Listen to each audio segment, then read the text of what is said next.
আসসালামু আলাইকুম। একটি গভীর রহস্য। ইতিপূর্বে এরকম ভিডিও কেউ বানায় নাই বা এরকম করার জন্য দুঃসাহস কোনো ব্যক্তি করে নাই।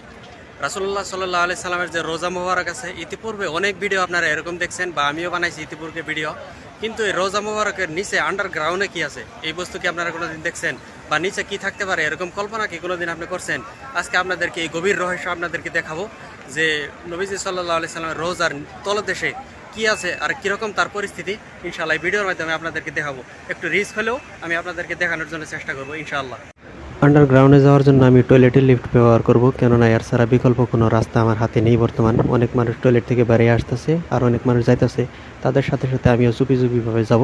আর এখান থেকে আমি কাল্টি মারবো ওইদিকে, ভিতরের দিকে, আন্ডারগ্রাউন্ডের দিকে।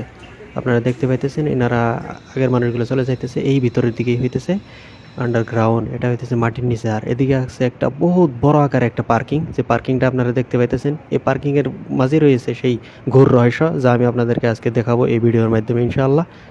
আর এই আন্ডারগ্রাউন্ডে আপনারা দেখতে পাইতেছেন একটি রাস্তা, যে রাস্তা দিয়ে গাড়ি ঘোড়া চলাচল করতেছে। ওদিক দিয়ে মারুতি কারগুলো আইতেছে, এনারা বেরিয়ে যাবে উপরের দিকে, মেন রোডের দিকে। তারা এদিক দিয়ে অতিক্রম করবে। শরীর কাঁপানোর মতো একটা বিষয় বর্তমান হয়েছে। আমি আন্ডারগ্রাউন্ডে, উপরে মসজিদে নববী, আমি মাটির নিচে। তো ঘটনা বলার আগে একটি কথা বলতে চাই, বর্তমান যেহেতু প্রচুর গরম এই জায়গা, তারপরে দেখতেছেন নিচে এটা হইতেছে পার্কিং। এই পার্কিংয়ের মাঝে আমি আছি, এটা কিন্তু আন্ডারগ্রাউন্ডে পার্কিংয়ের ব্যবস্থাটা।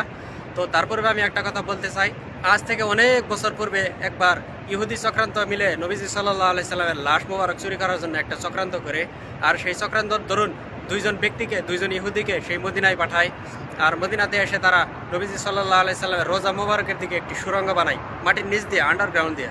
আর সে সময়কার পাওয়ারফুল বাদশাহ সুলতান নুরুদ্দিন জঙ্গি রহমতুল্লাহ আলাইহিকে নবীজি সাল্লাল্লাহু আলাইহি সাল্লাম স্বপ্নে দেখায় যে, সুলতান নুরুদ্দিন, আমাকে এই দুজন ব্যক্তির খপ্পর থেকে বাঁচাও, তারা আমাকে অনেক কষ্ট দিতেছে।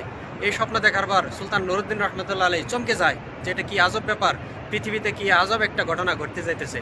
তখন নবীজি সাল্লাল্লাহু আলাইহি সাল্লাম সেই দুজন ব্যক্তির চেহারা সুলতান নুরুদ্দিন রহমতুল্লাহ আলাইকে দেখায় যে ইনারা আমাকে অনেক কষ্ট দিতেছে। তারপর সুলতান নুরুদ্দিন রহমতুল্লাহ আলাই ঘুম থেকে জাগ্রত হওয়ার পর সৈন্য সামুদ্র নিয়ে মদিনা অভিমুখে রওনা হয়।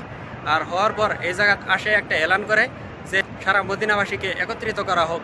যখন সমস্ত লোকজন একত্রিত হয়ে যায়, তখন সুলতান নুরুদ্দিন রহমতুল্লাহ আলাই বলেন, সবাইকে একটি গেট দিয়ে বাইরে হতে দাও। আর সেই গেটের সম্মুখে সুলতান নুরুদ্দিন রহমতুল্লাহ আলী নিজে দাঁড়ায় থাকে। আর এক একজন করে মানুষ পরীক্ষা করে যে স্বপ্নে যে নবীজি সাল্লাল্লাহু আলাইহি সাল্লাম দুইজন মানুষকে দেখালো, তাদের চেহারার সঙ্গে তাদের চেহারা মিলে না। তখন বলে যে সমস্ত মানুষ শেষ হয়ে গেছে। তখন বলে যে প্রজারা, হ্যাঁ সমস্ত মানুষ শেষ হয়ে গেছে, এখন কেউ বাকি নাই। তখন নুরুদ্দিন রহমতুল্লাহ আলী বলে, না না, নিশ্চয়ই কোনো ব্যক্তি বাকি আছে, কারণ রহস্য তো এখনো বাকি থেকে গেল। তখন একজন ব্যক্তি বলে যে মসজিদে হেরামের আন্ডারে দুইজন ব্যক্তি আছে, বড় সাধু স্বভাবের লোক, তারা বড় বুজুর্গ আল্লামা, তারা সবসময় ইবাদত গুজার, তারা কোনো জায়গায় জানা, কারোর সঙ্গে মিলামিতি করে না। সেই দুইজন ব্যক্তি ওই জায়গাতে আছে। তখন সুলতান নুরুদ্দিন রহমতুল্লাহ আলাই বলে, তাদের সঙ্গে আমার কাজ আছে, তাদেরকে ডাকো।